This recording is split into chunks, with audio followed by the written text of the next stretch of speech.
All right, everyone. So we're going to get started. So thanks for joining us today for our webinar, Sharing Science on International Day of Disaster Reduction. There's a whole lot of people helping us out today. I'm Shane of Sharing Science. We'll get into introductions in a second. But before we really get into the meat of IDDR, as we'll shorthand it, I just wanted to run through quickly what Sharing Science is for those of you on the webinar who might not be familiar with us. We are a program of the American Geophysical Union. AGU is a giant Earth and Space Science society. We have over 60,000 members all around the world. And within AGU is the Sharing Science program. And our goal is to help fellow scientists communicate their science to literally any audience, whether that's their friend, neighbor, family member, members of the press, fellow scientists, policymakers, whoever they want to talk to. We will help them do that. And so we do this through a number of ways, one of which you are on right now. So we have a handful of webinars each year. We also do in-person workshops. We recognize, though, that not everyone can attend a webinar or come to a workshop. So we have a whole bunch of online resources, both at our website and through our social media channels. Our main one is our Twitter account, AGU SciComm. But we also provide hands-on outreach opportunities, hands-on support. So lots of opportunities to gain what we think are valuable skills to communicate better to any audience. And so if folks are interested more in what we do more broadly, we are happy to chat with them. We'll have some follow-up resources at the end of the webinar. Our staff-wise, so who's talking to you right now, my name is Shane. I am one of the two core staff members of the Sharing Science program. Also on the webinar is my colleague, Olivia. We make up Sharing Science. And then our colleague, Kelly McCarthy, who is part of our Centennial program here at AGU. And I'll let Kelly talk about Centennial real quick. Thanks, Shane. Hi, everyone. So as Shane said, my name is Kelly McCarthy. I'm the communications manager for our Centennial programs here. And Shane, you can go ahead to the next slide. So AGU's celebrating 100 years of advancing Earth and space science this year. And over the course of this year and leading up to it, we've been involved along with our members, 60,000 strong, as Shane mentioned, in a lot of different initiatives to hit at the mission, which is to broaden and deepen engagement within and outside the Earth and space science community. Programs including a storytelling collection initiative called AGU Narratives, or funding opportunities for our members to carry out engagement activities, which are happening all around the globe to engage underrepresented groups in the science that they're working on, or local community members in the work that they're doing in different parts of the world. We have a lot of social media campaigns. You can check out hashtag AGU100 to see some of the conversations going on. And we've been also leveraging kind of the virtual community around International Science Days and anniversaries. And that's kind of part of what today's webinar gets at with our guest speakers who you're about to hear from in terms of ways that they share science, or ways that you can share science around specifically International Day for Disaster Reduction. We recognize that there is a lot of conversation around that in the virtual community, and we want to make sure we take advantage of that conversation to get back at that mission for AGU Centennial. So we hope that a lot of this stuff continues to build. And if you do have any questions on any specific Centennial programs, my contact information will be available at the end, or you can ask questions. And with that, I will turn it back to Shane. Kelly, so just a couple of housekeeping items before we get started.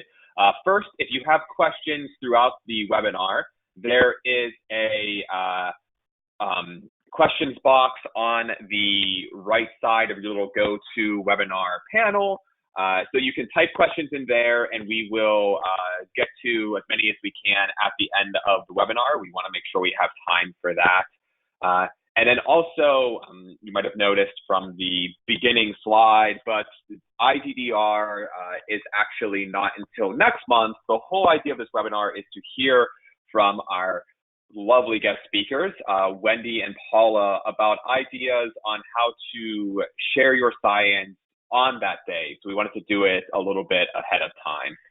So with that, we are very pleased to have with us today Wendy Bohan and Paula Buchanan, who are going to talk about ways that they share their science, not just for IDDR, but throughout the year. And so with that, I'll hand it over to Wendy for introductions and to tell us about what she does. Hi, everybody, and thank you, Shane. Could you go forward one more slide?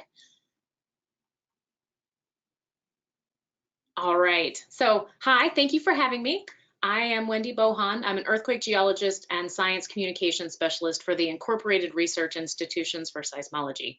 I'm also on the leadership board and am the Global Communications Director for 500 Women Scientists. I was just appointed a AAAS If-Then Ambassador, which I'm super excited about.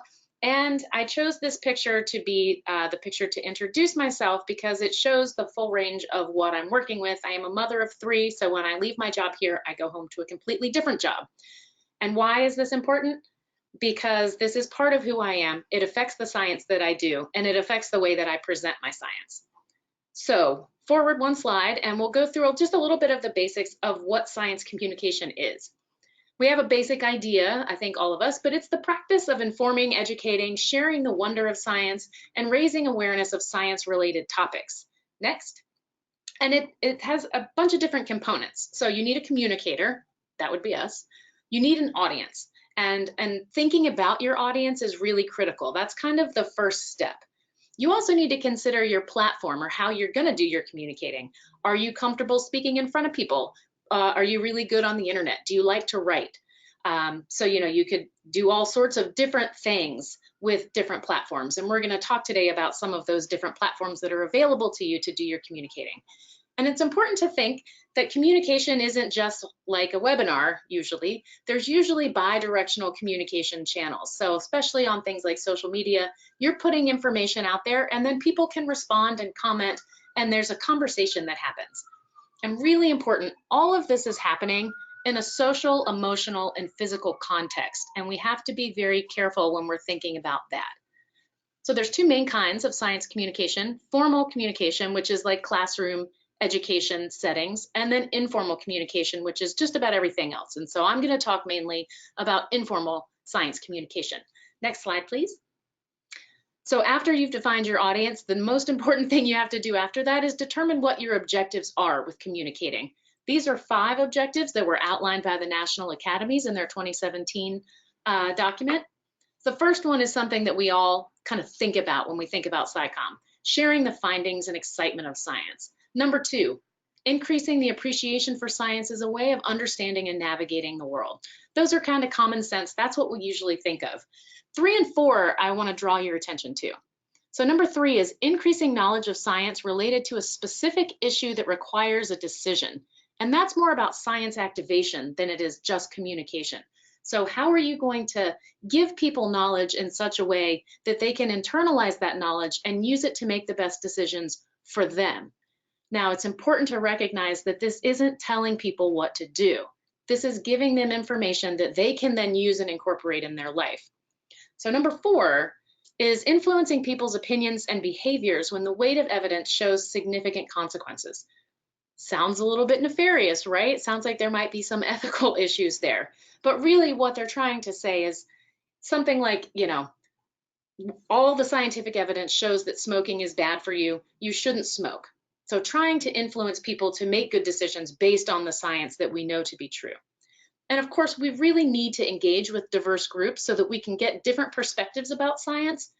We have broad problems that we are facing in the world today. And in order to solve those problems, we need a broad and diverse set of scientists that are bringing all different perspectives to the table. So it's important that we're thinking about diversity, about inclusion, and about intersectionality whenever we're thinking about science communication. Next slide, please. So what do you need to do to have good SciComm? We all know that you need to be, enthusiastic, and you have to smile, and, there's lots of things that you can look up that are kind of best practices, but there's some things that are under the hood that I think need to be explicitly said. To do good SciComm, you have to be engaged, not just with the material, but with your audience. You actually have to care that they understand.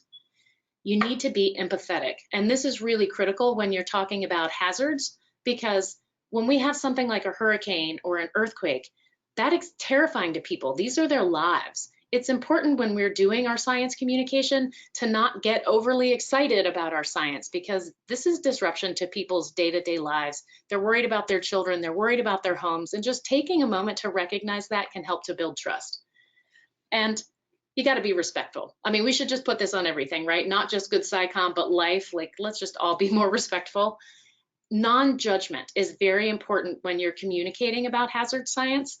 We've had some really good examples of this with the messaging that came out about Hurricane Dorian and other hurricanes recently, about how people should evacuate if they are able, but also the recognition that for various reasons, people are not able to evacuate. So not putting shame and judgment on people for decisions that are beyond their control. When we communicate, we need to be understandable. We have to lose the jargon. And AGU and others do a really good job at providing information about what scientific jargon is and how you can work around that and develop a vocabulary that's much more accessible for people. We also need to make sure our SciComm is intersectional. And I've given an example of this over on the right-hand side. So intersectionality is the recognition that human beings are complex, and they're made up of all of these multiple pieces and parts. So gender, sexuality, race, ethnicity, your ability. So this over here is talking about people's physical ability and fragility. So when there's an earthquake, we always tell people to drop cover and hold on. But this is recognizing that people may also have extenuating circumstances in their physical abilities and giving them more information that they might need for those circumstances. Next slide, please. So what can you actually do if you want to do SciComm? You're like, okay, now I've got the basics. What are things where I can actually go out and get the word out there? Classroom talks, that's the old classic, right? You go in, you remember like when you were in school and it was awesome and you'd go to the auditorium or somebody would come in or it's a career fair. That matters. Those sorts of interactions are important because as a scientist, most people have never really met you. You're like a unicorn. So going out and introducing yourselves to kids can really have a lot of impact. Next. But we're all busy, right? So now technology can bring you to people, which is wonderful. The other day, I did a talk for 250 students at Ohio State. It took me about an hour total to do the talk and prepare the messaging. So there's a lot of different ways that you can sign up to be a resource in this way. Skype a Scientist is a fantastic one. If you're a female scientist, Request a Woman Scientist through 500 Women Scientists is a great way to get your voice into the public sphere, not just in the classroom, but also for journalists, for meetings, panels, all sorts of places where people might need an expert. Next, please.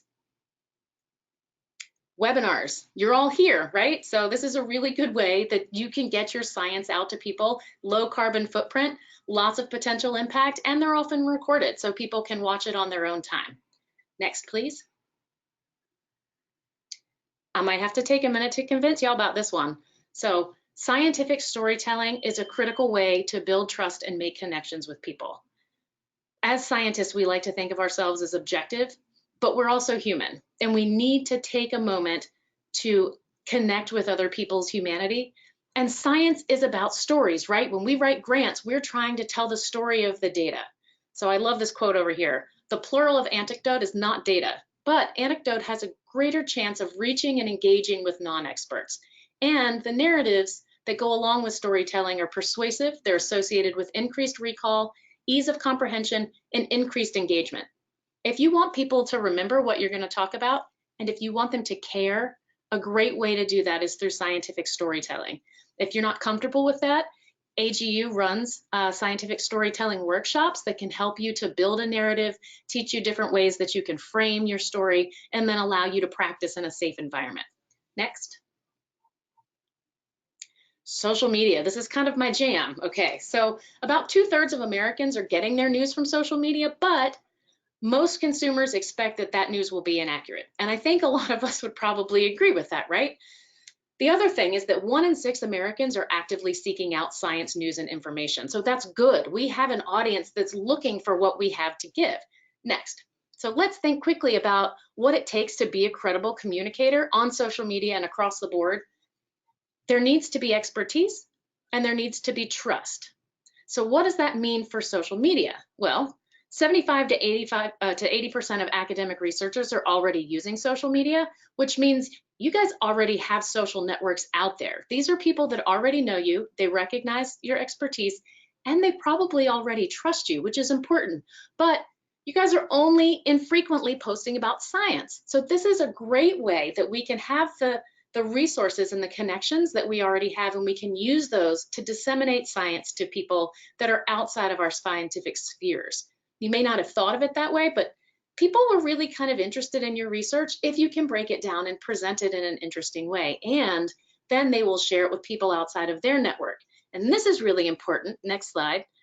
Especially if you're an early career scientist, because early careers have social networks populated largely by non-scientists, and those networks are often ideologically and politically diverse.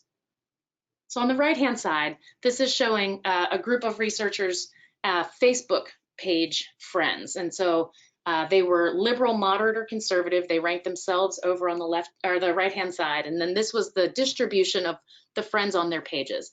So this is really a great way to get really good scientific information out to people. Next slide, please. And I know everybody's like, oh, social media, the shouting match, it just can't, does it matter? Well, Messing and Westwood have shown that passive exposure to new information can change public perceptions and behavior. And this is critical for us that work in the hazards and disaster communities, right?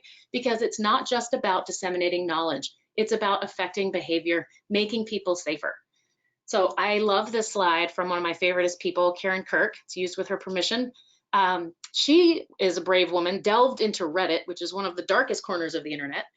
And she was looking for people that used to think that climate change was a hoax, but they changed their mind. And she wanted to know why they had changed their mind. One person wrote, repeated exposure to the overwhelming evidence of climate change, partially thanks to persistent posters on Facebook, finally got through to me. And that wasn't the only person who echoed that particular idea. So what she found is that facts actually do change people's minds, but not always. There's always going to be people you're not going to be able to convince. Not immediately. It takes repeated exposure. Not if they're from an unsavory source. That speaks to trust. Not if it's thrown in people's faces or delivered with insults. So that's about the respect. An important thing here also is that you have to give people a graceful out. Have you ever had a conversation where you suddenly realize you're wrong, but you've backed yourself into a corner, but you keep arguing just to save face? You have to give people the opportunity to save face. And there's some tips and tricks that are out there to do that, but it does take some practice. Next slide, please. So how can we actually get people to change their behavior, particularly around hazards? And I think that we can do it if we frame it along this behavioral psychology model. And this is called the elephant and the rider. So the elephant is our emotional, irrational side, and the rider is our analytical, controlled, rational side. And, you know, as scientists, we really like to think that we are the rider, we are in charge, we are analytical, rational beings. But perched atop the elephant, the rider holds the reins and seems to be the leader. But the rider's control is precarious because the rider is so small relative to the elephant. So a little story about me. I needed to buy a car back when I lived in LA, and it would have been a really good idea for me to buy, you know, a car that got good gas mileage and that was really safe and, you know, had good resale value. So like maybe a Toyota Camry or something. I knew that was the best choice. Did I buy that? No, I bought a Jeep Wrangler because it was cool. My elephant brought me to the Jeep Wrangler, and you know what? I don't regret it. But just goes to show, even when you're a scientist and you value rational behavior, sometimes your emotions get the best of you. So how do we change people's minds and get them to do what we think is important based on our scientific evidence? The first thing is direct the rider. Give clear direction to reduce mental paralysis. Don't say prepare for earthquakes. Say, when you feel earthquake shaking, drop, cover, and hold on. Give specifics. Motivate the elephant. This is a critical part that we've been missing a lot in our community. That's about finding the emotional connection, making real connections with people, because that's what's going to build that critical trust.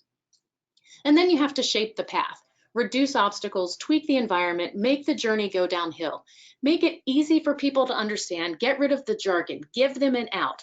All of these are little tips and tricks that you can do to make sure that even though you're not going to convince people about something right away, you're planting the seed and letting it grow. And then they can come to you for more information, and hopefully they can start to change their behavior by doing something like making an earthquake kit or practicing a shakeout drill, if we're talking about kind of my earthquake community.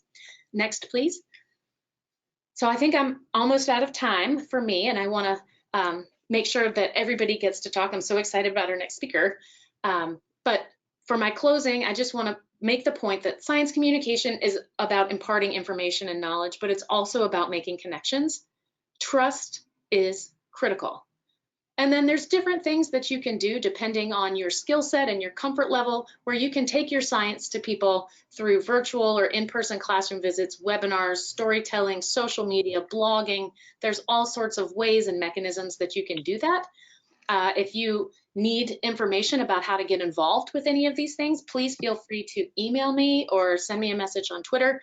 Sharing Science at AGU has fantastic resources, and they already have a really great lineup of stuff set up that can help you to share your science in a more meaningful way at the AGU meeting. So that's all I have for you right now, and thank you very much. Thanks so much, Wendy. And actually, you queued up a few good things that I just want to reiterate before we get into Paula. So for those of you who joined a little bit later, we are recording this webinar, and so we'll send out a follow-up email to all of you afterwards with the recording and a bunch of resources and some of the things that Wendy touched on. Also, if you have any questions, just a reminder, you can ask them in the questions box. There's a little box on the wherever your GoToWebinar control panel is. And then also part of the control panel, there's a tab that says handouts. And we have a few of our handouts, some of which are about jargon and social media and general tips and tools. You can download those as well. So next, we're going to kick it over to Paula Buchanan, who's going to talk to us about what she does and some ways to share your science. Thank you so much, Shane, and thanks to the audience for being a part of this webinar discussing International Day for Disaster Risk Reduction.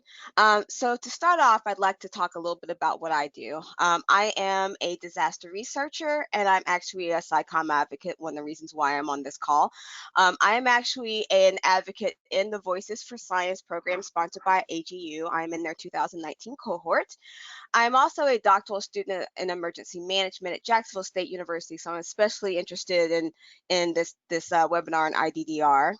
Also, I am a Surge Scholar, which is a program that is sponsored by the National Science Foundation. There's a link there where you can find out more information. It's a program that's actually getting more people of color involved in disaster and emergency management science.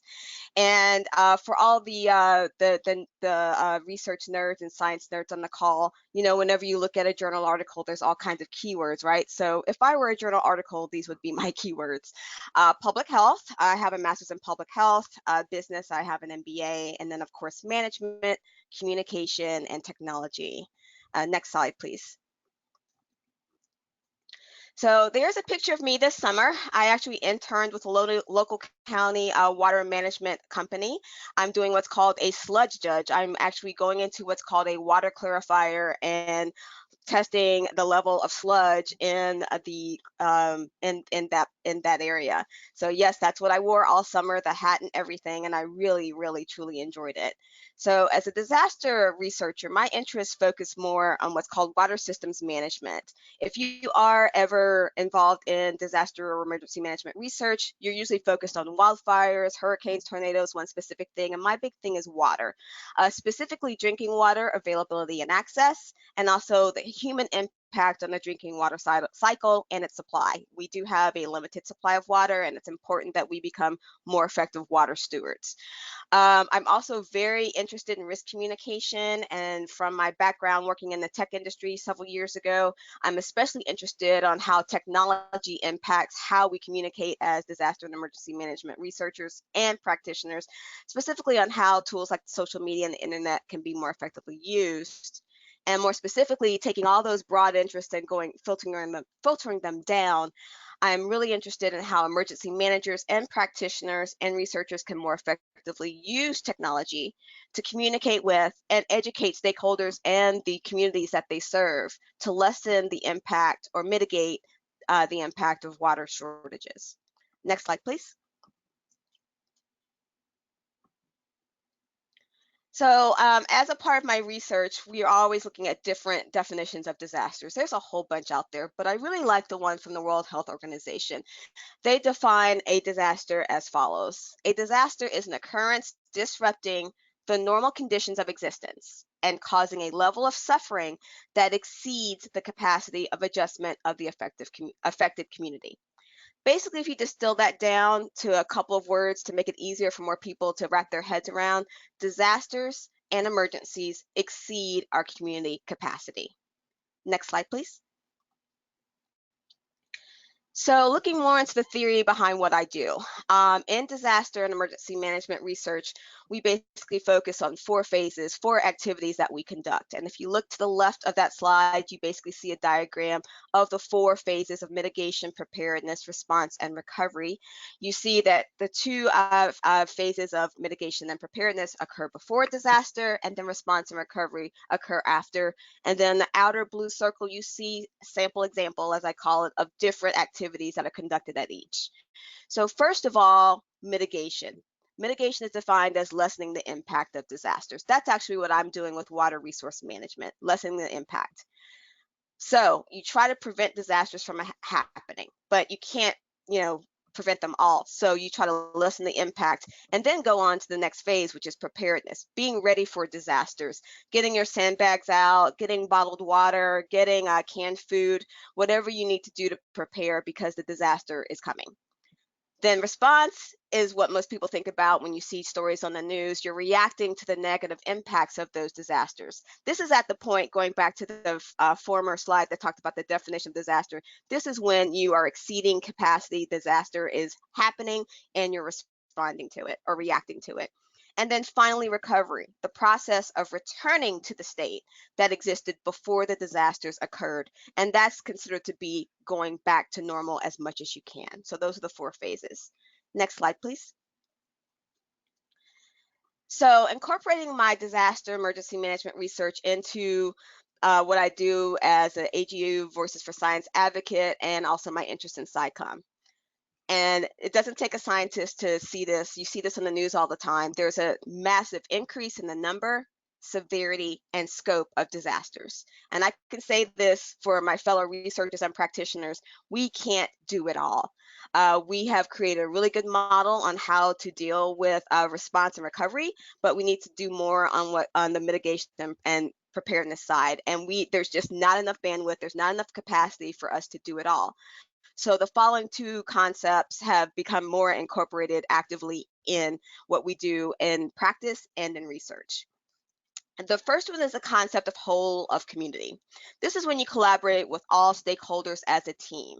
If you've ever seen disaster emergency management practitioners, they kind of all have a similar demographic. And quite often the communities that they serve have a very different and definitely more diverse demographic. So it's really important if they all decide to work together as a whole community, they have to understand communication and working together with more diverse populations. And then that nicely dovetails into the other concept, which is called cultural competence or cultural competency. And that's the process of effectively communicating and interacting with people across those multiple cultures. It's easier to say that this is what we do than to actually do it in practice. And that's why it's so important to become more effective communicators so we can understand what the barriers are and we can communicate and collaborate with each other as a team. Next slide, please. So those 3 concepts, whole of community, cultural competence, and just the fact that there's an increase in the number, severity, of scope of disasters means that we as scientists and as practitioners must communicate and work with the public as a team to solve the quote unquote wicked problem of disasters and emergencies. And this is something that's quite often said in disasters because it's the way to kind of contextualize what we do. Disaster management, emergency management is very complicated. It's not going to be an easy problem to solve. There's a lot of moving parts in the systems, and it is definitely something that we will all need to collaborate together and work together as a team to handle the increase in the severity and scope of disasters. Next slide, please. So it's pretty evident, at least I see it, and hopefully you as the audience see it, that scientists must more actively work with the communities and the populations that they serve. We must become better communicators, right? So, but how can we actually do this in practice? That's something that can be a little bit harder to deal with. I'm actually going to give you a sample example, a case study that actually proves my point. Next slide, please. So, what's great though, is that I and other people have the opportunity to work in teams to learn some of the best practices that's part of that solution. If you look to the lower right, you'll see a picture of me and a whole bunch of other awesome people. This is a picture or an image of our AGU Voices for Science cohort for 2019. And then if you look to the upper right, I had mentioned the Surge Disasters Program. Look at all those diverse people. We all work together because we want to make this world safer and to help people more effectively deal with disasters and other emergencies. So, what have I learned from working with Surge and also working with the Sharing Science Voices for Science program? We must, as scientists, be self-aware, know of our privileges, know of our limits, understand and acknowledge those, be self-aware as a scientist.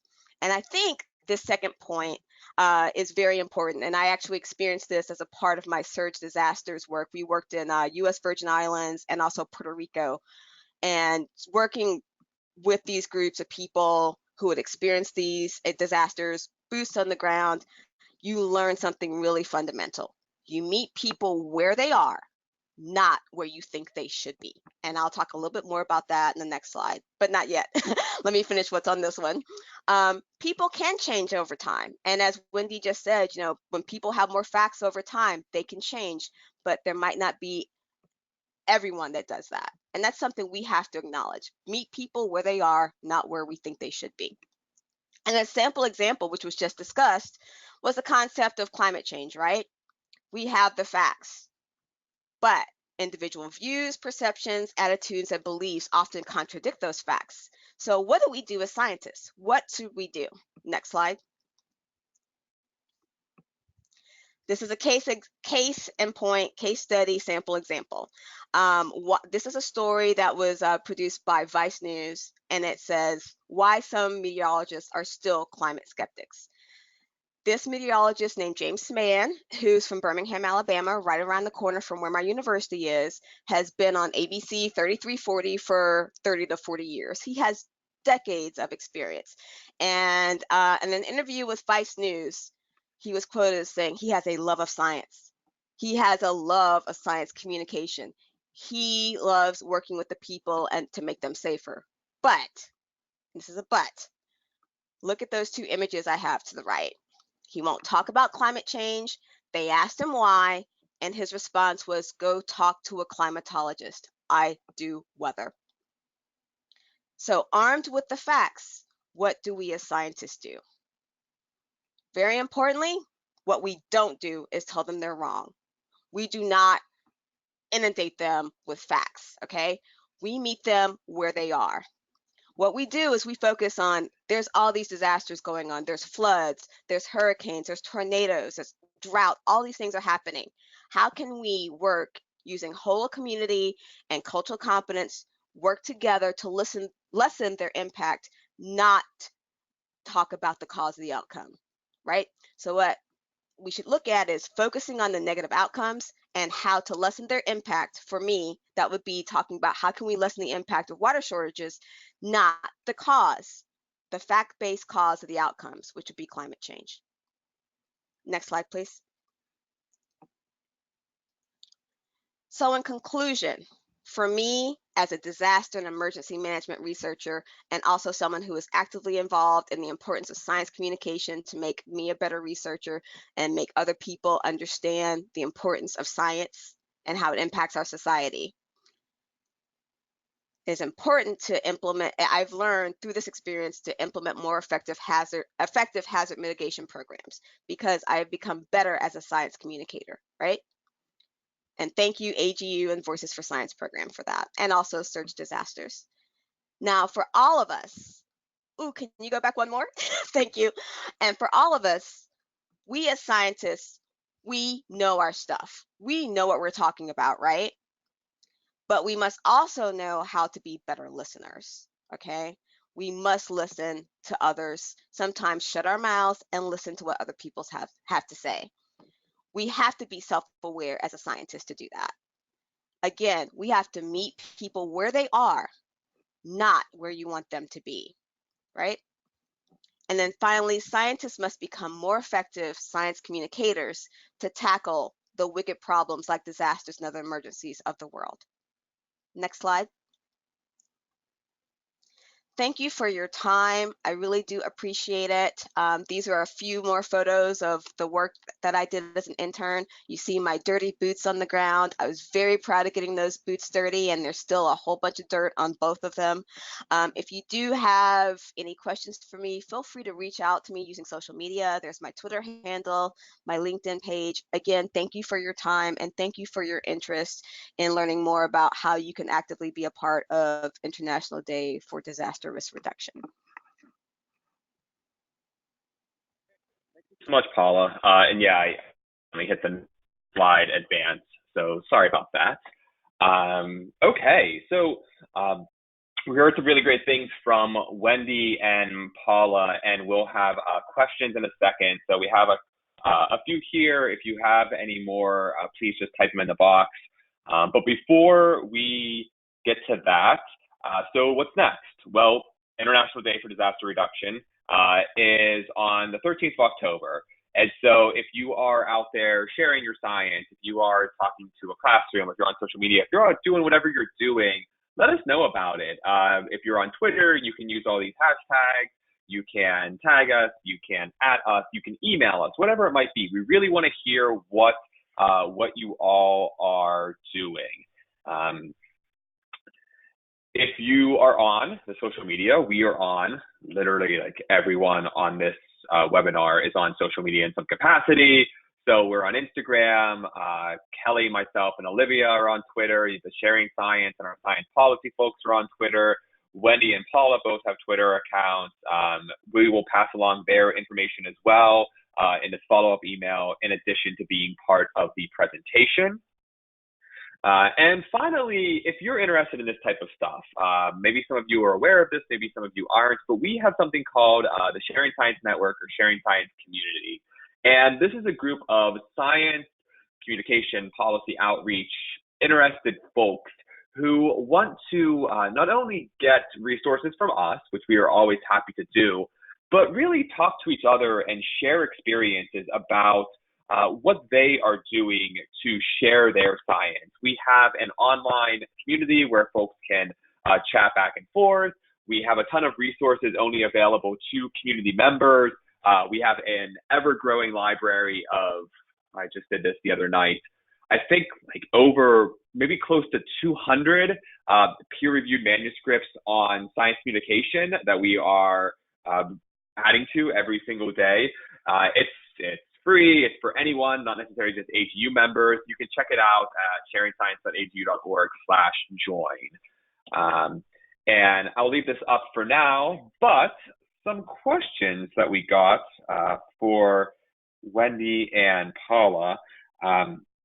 So this was directed at Wendy, but I think both Wendy and Paula can attest to this one.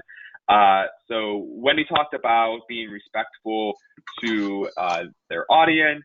Is there any, do you and or you, Paula, have any tips on sharing if or when the audience is not respectful? Yes, this is Wendy. That's always problematic, and it depends on you. So the thing that I tell people with social media, you are a representative of the scientific community. You're a representative of yourself.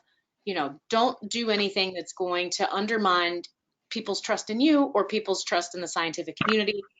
I give people two chances because tone and sarcasm are really hard on social media, and sometimes people just don't ask things the right way, particularly if they're under stress because they're in an event where things are happening.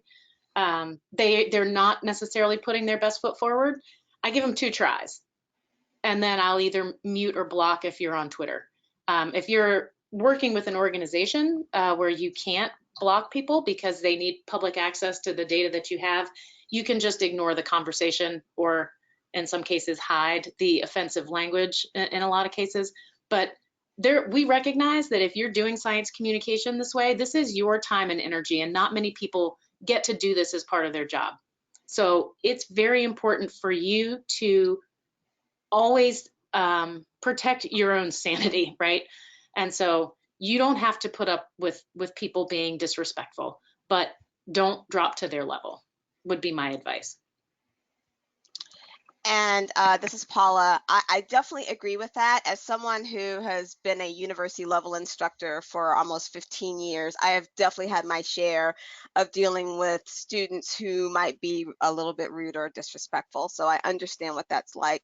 And also working in a field where, lives and property are at stake, people do tend to get very emotional, and you have to account for that. And I do agree, don't ever stoop to someone else's level. For example, I am a Black female, and I actually had a student once call me Hitler. I could have stooped to the level of that person, but I knew better because of the way I was raised. That person was just in a bad mood and was having a bad day. And that's something you have to think about too. As I was saying, being self-aware. You also have to be aware of what that person is dealing with. They might have their house might have just been destroyed. They might have lost their children. They might have lost their beloved pet. So you have to always in the back of your mind, it's not about you, it's about that person.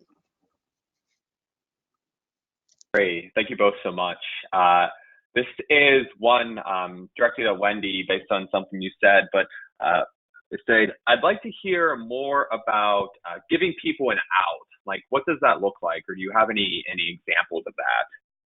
So Karen Kirk is a master of this. I don't know if she's on the call, but when you are talking to people about something, especially if it's contentious, making sure that you're not being blaming or inadvertently making them seem dumb for that particular belief. Saying things, you can agree with people without believing what they're saying. You can repeat back to people something that you don't believe to be true. They say, I think climate change is a hoax because X, Y, and Z. And you say, okay, I want to make sure I'm understanding you. You don't believe climate change is true because X, Y, and Z. And they say, yes. And you're like, okay, I understand. Please keep going. And that's not affirming that you believe the same thing, but it's showing that you're listening respectfully. And then when they get to the part where maybe you really disagree or you have some factual things that you want to put forward, say, wow, I've actually heard that from a lot of people, because you probably have. But saying that doesn't single them out. And so then you can say, but what I've learned, as a scientist or in this thing is X, Y, and Z evidence. So maybe, just something to consider. And that way you're not being too confrontational. And they can say, oh, I hadn't heard that before. Yeah, I guess I'd heard the thing that everybody else had heard, but you make a good point. So, just kind of giving them that space and not pushing too hard. Does that make sense? I'm happy to put out some of the information that's online about it. A lot of the things I've learned, I've listened to people in different situations talk about it and talk through, like, I was in this particular scenario and how should I have handled this, and people coming up with it afterwards. And it takes practice. Does that answer the question? And that actually brings up a good point too. So we will, for those of you on the webinar, we will consult with Wendy and Paula to get more follow-up information as well. So anything that we can't cover here or any follow-up stuff they'll provide. So you're just going to get a whole treasure trove of stuff afterwards. So for kind of based on stuff that Paula was talking about, you really talk about like audience and meeting people where they're at. And do you have any examples in kind of your own work or maybe your own messaging of how you've changed your communication based on what audience you were talking to? Yes, I can. For example, again, going back to climate change, which is probably one of the more contentious points, and I was really, as someone who actually saw growing up, seeing James Spann on the TV all the time, I was actually very disappointed at first. But then I had to realize from what his perspective was. And I discussed this with one of the caretakers of my family home. I have a gentleman who comes to my house and mows the lawn, does odd chores, family friend, known him for a long time, and one of the sweetest, most genuine people on this earth. One day we were talking about the fact that we had a freak snowstorm. And I said the magic, really bad words for people who don't believe in climate change. I said, well, climate change. And being the polite guy that he was, he's like, well, I don't really believe it's a hoax. That's what I've learned at church. And this is what he told me. And I was very sensitive to his perspective. And I knew in my head that, quote unquote, I was right, but I didn't want to be Brainy Smurf from the Smurfs and isolate everybody. I said, well, can you tell me more? I listened. I shut my mouth and I listened. And it was really interesting to hear what some of his perspectives were. His beliefs came from watching certain TV news networks, his ministers' beliefs, and I listened, and I digested it, and I asked questions. And then he asked me the same thing, and silly me at the time, I used all kinds of fancy things about, cloud cover and acid rain and all these things that I really should not have done. But he was very polite. And so we agreed to disagree, but we also agreed that, wow, these disasters like these freak snowstorms and snowpocalypse in Atlanta, for example, they're happening more often. So we did agree something has to be done. Thank you so much. Another question, this is can be for either or both of you, and it kind of might touch on Paula, what we just talked about, but what advice would you give to an early career researcher on how to gauge where a person is at on a topic? This could be especially hard when you're studying something super esoteric. I'll take a stab because I have, as a biology major, I know a lot of different people who have more esoteric research areas. Going back to, I think, my first or my second slide, I had keywords, very simple keywords about me that tell you a little bit about me. And I think if you are researching something that's more esoteric, as you say, try to boil it down to some very plain language, to use a CDC term, plain language terms, public health, which most people understand, business, technology, communication. So basically, almost reverse engineer your esoteric topic to boil it down to its substance and then build it up.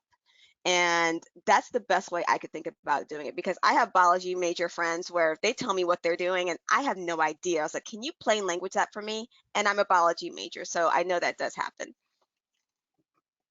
I totally agree.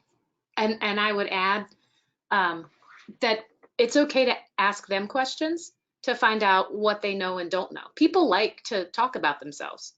And so if you say, well, I studied this thing, but it has to do with this. Can you tell me something about what you know about that? And that can help you to gauge where they are and also start the conversation and make them feel like a part of the conversation and build that trust. At both of you, and just to reiterate, because I don't think it could be said enough, it's this idea of listening. As we are all science communicators in some capacity, it was always surprising to me when I got into this field full time of how much it involved actually not talking, which is was a lovely surprise, but really just figuring out like who they are as a person, or what their interests are, or in Paula's example, like, are they part of a religious institution? What's their background like? Because like the worst that happens is that you learn something about someone. So I will upvote the listening part of that. So I think the last one we have, and this will be a good kind of one to go out on. IDDR is in October. There's probably all kinds of events happening, but do either of you have kind of some concrete recs? And there's definitely some in the presentation, but just to go out on concrete recommendations on some of the kinds of information to give out on the day. Like, what would you suggest that might be useful for the non-science public or for press or whoever that might be? So this is Paula. One thing that I always think about is trying to figure out what's going on at the local level. And I will say this to be honest, even though I'm a disaster emergency researcher and I'm a burgeoning practitioner in the field, before I got involved with Voices for Science, I had never heard of IDDR. And I'm a disaster researcher. So I think one thing that would be very empowering for people out in the public and people who are on this call is to approach your local emergency management office and say, hey, look, there's this event going on. Is there something I could maybe do with you in conjunction with you and your office to celebrate the event? Or maybe go to organizations like the International Association of Emergency Managers, which has regional divisions as well as state. There's also the Natural Hazards Workshop, which is located in Colorado, that does wonderful work. So I would start locally, to be honest, but then there's also organizations like I said, IAEM and Natural Hazards, and also FEMA does a lot of work through their Higher Education and Symposium group. They love doing work with community members. So there's 3 options, and I could get with Shane and Olivia later and get those resources together and give you the exact websites and possibly some points of contact. This is Wendy. I have a few suggestions too, and they follow very much along with Paula's, in that I think that people that aren't necessarily already doing science communication need to sort of start small and build up. And so I would challenge everyone that's not using their social media for science dissemination to make the commitment to do 1 post a month on some science topic on some social media, and then up it as you get more comfortable with that. The second thing I would say, I actually just listened to a webinar earlier today with Sarah McBride, who was talking about Shakeout, which is the world's largest earthquake drill. And one of the things she was talking about is how people in New Zealand didn't want to do Shakeout, which is where you practice what you would do when you feel earthquake shaking, because they were embarrassed. And so one of the ways that we can get people to do things and change their behavior is by normalizing that behavior. And as a scientist, as a community member, if you can go out into your community, if you have kids, go to the school, if you have connections to restaurants or people in your area, go and convince them to take part in something like Shakeout, which happens to be during disaster month. It's October 17th, and encourage them to take part in something like that so that they can practice their disaster skills and start talking about disaster resilience. And then, let me see, there was a third thing, but I can't remember what it was. So that's good. That's a lot of things to do. Yeah, well, thank you both so much. And like I said, we'll follow up with both Wendy and Paula for information, so that if you're not furiously writing this down, we'll have it all in a nice, tidy email. But with that, we want to thank Paula and Wendy for talking with us today. So thank you both. Thank you. Thanks for having us. And we'll be following up with an email, hopefully, let's say early next week, and a recording. In the meantime, if you have any questions, you know where to find us. And thanks again, everyone. Thank you. Bye. Thank you.